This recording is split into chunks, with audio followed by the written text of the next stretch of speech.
Mo kí gbogbo ẹ̀yin olólùfẹ́ wa nílé lóko lódò lẹ́yìn odi. Ìkànnì méjì kọ́, ìkànnì KESAN Media TV,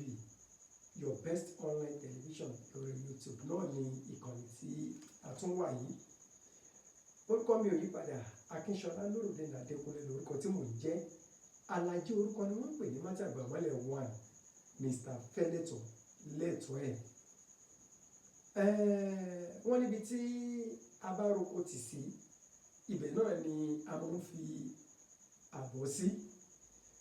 Gẹ́gẹ́ bí fídíò tí mo ṣe tó ń lọ lọ́wọ́ lórí ti Ile-Ise Gari Processing Factory lọ́jọ́ bíi mélòó kan sẹ́yìn. Mo dúpẹ́ púpọ̀ lọ́wọ́ gbogbo ẹ̀yin olólùfẹ́ wa. Ẹ̀yin tí ẹ bá mi tẹ red button lórí KESAN Media TV, mo dúpẹ́ púpọ̀ lọ́wọ́ yín. Mo rí pé ó gbé pẹ́ẹ́lí díẹ̀. Subscribers wa ó gbé pẹ́ẹ́lí díẹ̀. Mo tún fi àkókò yìí mo fi rọ̀ gbogbo wa wípé ẹ jẹ́ kí n mọ̀ pé ọmọ ilé nìyàn ni mí sẹ́ẹ̀. Ẹ jẹ́ kí n mọ̀ pé ẹ fìfẹ́ hàn sí mi. Kò dìgbà téèyàn bá kú tán ká tó fìfẹ́ hàn sí. Nígbà tá a bá gbé fídíò kan jáde tí èèyàn 13,000, 10,000, 15,000 tí wọ́n bá wò, táwa rí subscribers tọwọ́ 10,000, tọwọ́ 12,000, ẹ dákun, ẹ fìfẹ́ hàn sí mi. Ẹ fìfẹ́ hàn sí mi. Ẹ bá mi tẹ red button kí ẹ dẹ̀ máa tẹ̀lé gbogbo àwọn iṣẹ́ wa bó ṣe ń lọ lọ́lọ́kan òjọ̀kan. Fún àǹfààní ẹ̀yin tí ẹ̀ ń tẹ̀lé bó ṣe ń lọ lórí ọ̀rọ̀ Ile-Ise Gari Processing Factory, mo nígbàgbọ́ pé àwọn èèyàn kan bẹ tó jẹ́ pé kò sí fídíò tí mo gbé jáde lórí ọ̀rọ̀ làjú tí wọ́n wò. Èyí tẹ́ tó wò ní ìsìn, ẹ rí i pé mo sọ pé àwọn àṣírí kan wà lórí ọ̀rọ̀ Ile-Ise Gari Processing Factory. Eléyìí tó dẹnu kọlẹ̀ fódìdí ó ń lọ bí 40 ọdún tí ò dìde ká tó bọ́ sí. Ìgbà tó wá dìde tán tí gómìnà náwó lé lórí, kí ló ṣẹlẹ̀ tí iṣẹ́ ò bẹ̀rẹ̀? Ṣùgbọ́n ó tó di pé màá tiẹ̀ tó wá ṣe irú fídíò yẹn jáde, mo tún fẹ́ pàkíyèsí yín sí fídíò kan tí mo fẹ́ kẹ́ ẹ wò tí mo ṣe fún kábíyèsí ọba MURITALA GBOLAGADE BABALOLA GBADE WOLU 1 Onido tìlú Ìdó ní ọjọ́ 9 oṣù kẹfà ọdún 2021. Bá a ṣe ń kúrò ní Ile-Ise Gari Processing Factory, tá a kúrò nínú factory yẹn, bẹ́ẹ̀ ni mo lọ ṣe ìfọ̀rọ̀wánilẹ́nuwò fún ọba Onido. Ẹ̀yin kan ti rí díẹ̀ bẹ́ẹ̀, mo wá fẹ́ gbé wá gan-an lódìdí kẹ́ ẹ wo fídíò yẹn ká wá padà wá. Ẹ bá mi sá fídíò yẹn sí.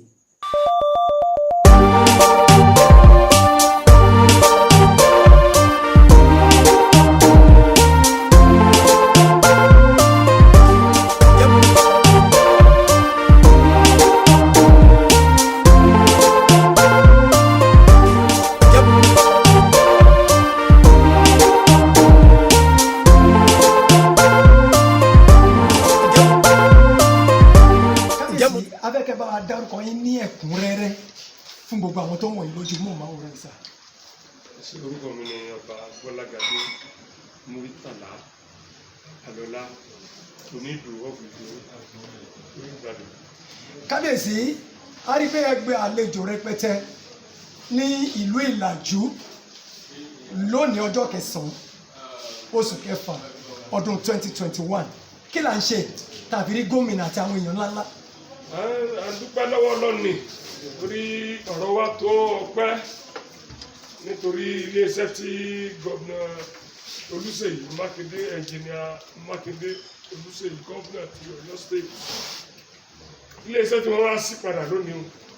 iléeṣẹ́ tá a ti gbà pé kò lè dìde mọ́ tẹ́lẹ̀ ni. Ṣùgbọ́n pé Mákindé gómìnà ti Ọ̀yọ́ state wọ́n tẹ̀ tó wá sí iléeṣẹ́ yẹn padà, ọjọ́ ìdùnnú gbà lọ́jọ́ ìdùnnú. Ìyàlẹ́nu ńlá ló jẹ́ fún ọ̀pọ̀lọpọ̀ nínú àwọn èèyàn tí ẹjọ́ máa lù làjú yìí. Èmi gẹ́gẹ́ bí ẹnìkan, ọlọ́pàá mi pọ̀ lẹ́nìí. Kí ló fà ní pé níṣẹ́jú mi ni wọ́n fi sí ní 1973.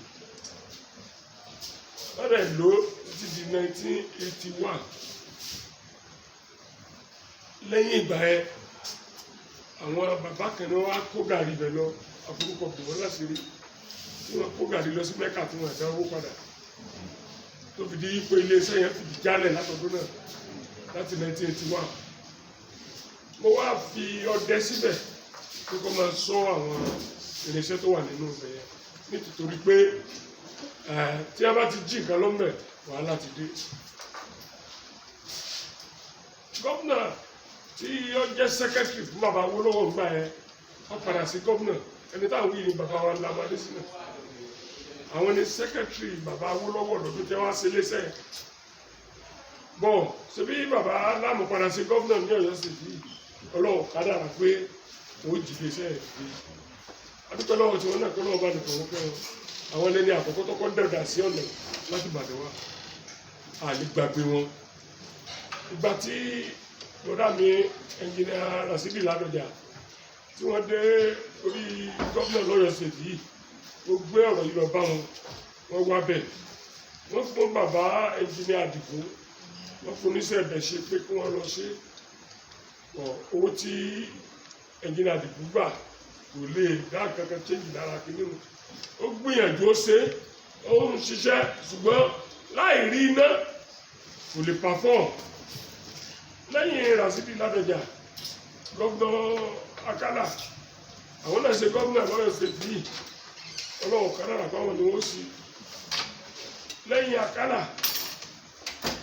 bàbá wa Ajímọ̀bí àwọn náà ṣe gómìnà lọ́yọ̀ ṣètì yìí Ọlọ́run kádàrá pé wọ́n débi iléeṣẹ́ rárá. Ẹ̀ẹ̀kan náà tá a sọ fún gómìnà tó wà bẹ́ẹ̀ nísìnyí Ṣèyí Mákindé tá a sọ fún wọn pé afẹ́ nǹkan báyìí pẹ̀lú iléeṣẹ́ Awólọ́wọ̀ tó gbọ́ báyìí ó ní Awólọ́wọ̀ iléeṣẹ́ rúwo iléeṣẹ́ gàrí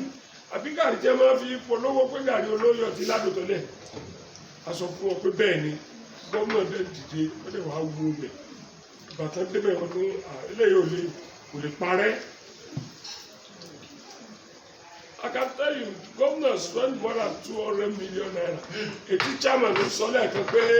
ìwọ́n mú 10,000 kan lẹ̀ 10 million lẹ̀ àgbà ti dé inú wọn dùn tí wọ́n yẹn bá ti dùn bù tó bá fẹ́ ṣàdúrà ìpè ní ọmọ ṣẹ́. Èmi gan lónìí tí wọ́n fọ́ bàbá tí wọ́n sọ owó tí wọ́n àpòsí láti pé kí wọ́n gbélé sẹ́yìn dìde kò ń ṣòwò kékeré ìta àrídá akọni bíi 200 something million àwọn ìtẹ́nfilẹ̀ rú 10 million tí wọ́n wí nǹkan kan wọn yẹn mẹ́yẹ bẹ́ẹ̀. Ẹ̀rí ọjọ́ ìní ọjọ́ ìdùnnú ńlá náà ló jẹ́ fún gbogbo àwọn ará àlàjú àwọn ọmọ àlàjú pàápàá jùlọ èmi gẹ́gẹ́ bí Onido torí àkéréjù náà gbà tí wọ́n ṣe léṣẹ́ yẹn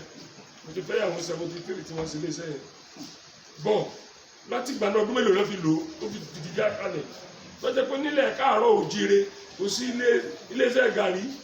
tá a ní nàjú méjì rè sílẹ̀ káàárọ̀ òjìire Awólọ́wọ̀ ṣe síbẹ̀ tọwọ́ àjòkó kabẹ̀ láti yọ ọdún yìí tí wọ́n kàn lè ṣe lónìí pé kí n ṣàdúrà fún gómìnà wa Ṣèyí Mákindé kọ́lọ̀ ń jẹ́ kí wọ́n dàgbà ká dògbò. kábíyèsí kẹ́ tó ṣàdúrà fún gómìnà ẹ jẹ́ kí n bá bí ìwọlé sà iléeṣẹ́ yìí bàbá Awólọ́wọ̀ ní àfojúsùn tó pọ̀ kí wọ́n tó gbé kalẹ̀ lọ́wọ́ tá à ń sọ̀rọ̀ yìí wọ́n jẹ́ kó wó fún àìmọye ọdún ó tún ti dìde padà ọlọ́dẹ̀ ní kẹ́ wà láyé bàbá báwo ni òtún ṣe ní padà wò kí lámọ̀ràn yín fáwọn tó ń ṣèjọba bẹ̀ tí òtún fi ní padà dàbí ti tàtẹ̀yìn wá. a dúpẹ́ fún Ọlọ́run nǹkan tó ṣẹlẹ̀ ni pé ìjọba sọ̀rọ̀ sí dáadáa gan torí ọwọ́ àsìkò tá a fi ọwọ́ ìjọba bọ̀ níjọ́sí ló di pé àwọn aláṣẹ nínú òṣèlú àfọwọ́ òṣèlú bọ̀ níjọ́sí ló di pé àwọn aláṣẹ tó wà nínú ìdí òṣèlú wọ́n fi fìdí òfìdí jálẹ̀ tó bá jẹ́ pé lọ́wọ́ Association of Nigeria Cassava Growers Association Ọ̀yọ́ State Chapter tí wọ́n fi bẹ̀rẹ̀ kí ní yẹn tó wọ́n wọn lọ́wọ́ ni kò ní fìdí jálẹ̀ so gómìnà wa ìtọ́wà ń bẹ̀ yìí gómìnà ẹnjìnìà Ṣèyí Mákindé wọ́n sọ fún wa wípé àyìn ẹgbẹ́ tẹ̀ ní nǹkan iná làwọn fà mí lọ́wọ́ àwọn ọ̀fẹ́ láti fọwọ́ sí gbúgbọ̀ wọ́n ní gbogbo gómìnà bá ná sí ẹ̀yìn ẹgbẹ́ náà náà gbé fún padà so kò lè wò bí mo ṣe ń báyìí sọ̀rọ̀ èmi ti gẹ́gẹ́ bí Onido mo ti fi ilẹ̀ 250 acres in fact àní wọn máa tẹ̀sánwó tásọ́rẹ́ lórí rẹ̀ bí mo ṣe ń báyìí sọ̀rọ̀ lọ́wọ́ yìí èmi ti dìlífà ilẹ̀ yẹn fún wọn wọ́n ṣe gẹ́gẹ́ bí háyà pé kí wọ́n láti máa lò fún Ile-Ise Gari irú ilẹ̀ yẹn éka plot kọ̀ọ̀kan 5 acre ní plot kọ̀ọ̀kan gbogbo ẹnikẹ́ni nínú àwọn tá a jẹ́ association Ile-Ise Gari yẹn a ti ṣètò débi pé each of person máa ní a plot of land that is 5 acre so a dẹ̀ máa dáko yẹn fún a máa bá wọn ṣe gbogbo iṣẹ́ tó bá yẹ ká ṣe níbẹ̀ mo ṣe bá yín sọ̀rọ̀ lọ́wọ́ yìí katapila wà mẹ́tò kílẹ̀ àlẹ́ lọ́wọ́ a ti gbin ẹ̀gẹ́ bíi almost 50 acre báyìí ẹ̀gẹ́ ti nàró tó ti ń dẹ̀gẹ́ lọ lẹ́nu ìgbà tí gómìnà bá wà ṣe àkílẹ̀ àlẹ́ lọ́wọ́ láàárọ̀ ọ̀la mo sọ fún pé lẹ́yìn bá débẹ̀ yóò bá àwọn katakata tí wọ́n fúláwù lẹ̀ gẹ́gẹ́ bí ìjọ kan mọ́ ti ìjọ kẹta wá ẹ̀rí pé katakata wà mẹ́tò fúláwù lẹ̀ lọ́wọ́ lógo ọlọ́run lọ́la wọn láti fúláwù lẹ̀ nìkan kóṣù keje tó dá méjì abẹ́bí gbogbo pé tí òfin ní jẹ́ pé ẹ̀gẹ́ tí wọ́n bá ń polówó tí wọ́n bá ń gbé wá tà fún wa nìkan láti kọ̀ọ̀kan ní polisi ọ̀. Inú wa dùn púpọ̀ ẹni ẹ fẹ́ ṣàdúrà fún gómìnà onímọ̀-ẹ̀rọ Olúwaṣèyí Mákindé ìyẹn gómìnà ìpínlẹ̀ Ọ̀yọ́ ẹ ti dáhùn ìbéèrè tí n bá tún bí kábíyèsí ìyẹn ni tí gbogbo ọmọ yóò bá ń béèrè wípé bí ìjọba ṣe gbówó lẹ̀ láti ṣe ǹjẹ́ kò tún ní dógún ìjọba ẹ dẹ̀ ti clear pé. ìjọba ti ní àwọn ọ̀wà mẹ́yà wọn làwọn ṣe fún alákùnrin náà gbogbo mẹ̀kúnnù lọ́wọ́ nígbà tá a sọ̀rọ̀ débi pé kò kí ń ṣe ọmọ Ìlàjú tàbí Ìbàdàn nìkan ló ń ṣiṣẹ́ mẹ́yẹn Òkè Ògùn wá ṣiṣẹ́ bí Ìbàràpá méjèèje kò yẹ nìkan kan lẹ̀ even let me tell you another state wọ́n ń wá sí ibà wá ṣiṣẹ́ bíi àwọn bíi Ọ̀ṣun state Ondo state gbogbo wọn náà wà níbi tí wọ́n gbé ọjà wa tẹ wá láì gbé fún ọgbà yẹn tí wọ́n ṣe fún wa yìí wẹ́ Ọlọ́run jẹ́ kẹ́mi gómìnà wa Ṣèyí Mákindé Ọlọ́run jẹ́ mi wọ́n fún àti gbogbo ọjọ́ ìjọ ṣiṣẹ́ nígbà tó bẹ̀ tó bí ọdún kan ọdún méjì sí ọ̀pọ̀lọpọ̀ ọmọ dúpẹ́ pé Ọlọ́run kà wọ́n yẹ torí èrò bíi 300 yẹn ló ń ṣiṣẹ́ níbẹ̀ ló jẹ́ workers company tó bá wà tí bíi 300 of people ló ń ṣiṣẹ́ bẹ̀ ṣé a fẹ́ sọ pé ibi ọ̀pọ̀ àwọn oníyẹn mọ́ oúnjẹ wa ló gun ní báyìí nìsín gàrí náà fẹ́ bá ṣe mẹ́ lẹ́yìn gàrí a ti ń ṣètò tí gàrí bá ti ń jáde a ní jẹ́ kó mílíọ̀nù ọmọ ṣòfò wọ́n máa fi ṣe stars. àwọn aráàlú Èbó wọn rọ mi sí yín sà mo rò pé mo ti jíṣẹ́ kan náà ń jò ní ìmí tún ti wá wọ́n rí fídíò tí mo ṣe fún yín Àgbẹ̀lọ́ba òun ló fa ọ́díò ọjọ́ kìíní àná tí mo wá play fún ẹlòmíì náà tún ti tẹ àtẹ̀ránṣẹ́ wípé a gbọ́ pé ẹ fi lẹ́lẹ̀ wọ́n rí oko yín wọ́n láwọn ò rí oko ata oko tòmátò ń bẹ̀ pé kí ni ẹ lè ṣe gẹ́gẹ́ bí ìrànlọ́wọ́ tí òfin ní jẹ́ pé ẹ̀gẹ́ nìkan. ìrànlọ́wọ́ tá a lè ṣe wà wọ́n kàn bẹ̀ gbogbo àwọn ọmọ wa tí wọ́n kàwé jáde tó ń kálukú ń gbé sátífíkẹ́tì káàkiri tí wọ́n ó tíráàkì kálukú ọ̀rọ̀ padà sóko bàbá ẹ̀ kò dí wọn lọ́wọ́ ìwé yẹn ò bàjẹ́ ṣùgbọ́n tó lè máa gbé orílẹ̀-èdè wa lárugẹ tí wọ́n máa gbé ilé bàbá ilé ìyá wa lárugẹ oko ìlà bàbá wa dá tí wọ́n ń rówó mẹ́ tí wọ́n fi rán àwọn ọmọ lọ sílé ìwé lóde òní àgbẹ̀ ló lówó jù nílùú òyìnbó ní outside country o nílùú wa níbí táwa ń wò pé bóyá àgbẹ̀ ìdọ̀tí ni àbí kankan kò sí ń tọ́jọ́ o nígbà àwọn tó ń bá mi ṣe ọ̀pẹ màá wo iye dúrọ́mù epo tí wọ́n nílẹ̀ àwọn èrò kaṣú fún gbogbo àmọ́ iye táǹsà ń bẹ ẹ̀gẹ́ ń bẹ lóko gbogbo àgbàdo gbogbo nǹkan tí ẹ̀ mọ́sọ́ torí náà tí àwọn èèyàn wa bá lè try láti padà sóko ẹgbẹ́ wọn pé ìsìn àgbògbó bí ìdọ̀tí ní iṣẹ́ oko jọ wọn kì í ṣe ìdọ̀tí níta ìbéèrè lọ́mù ní bí a ṣe rí ata ìgbà tó kódà tẹ lórí àlùbọ́sà ilẹ̀ wa gbà ilẹ̀ tó bá ti súnmọ́ padò àti ráìsì àtàtà ó yìí sì láti fi gbé àlùbọ́sà ló gbọ́dọ̀ bọ́ sí pàkè díẹ̀ so méje gbogbo lẹ́wọ́ sì jẹ́lẹ̀ ọlọ́ra tí ò ní ìdíkẹ́sẹ̀ ńlọrọ̀ fata so torí náà.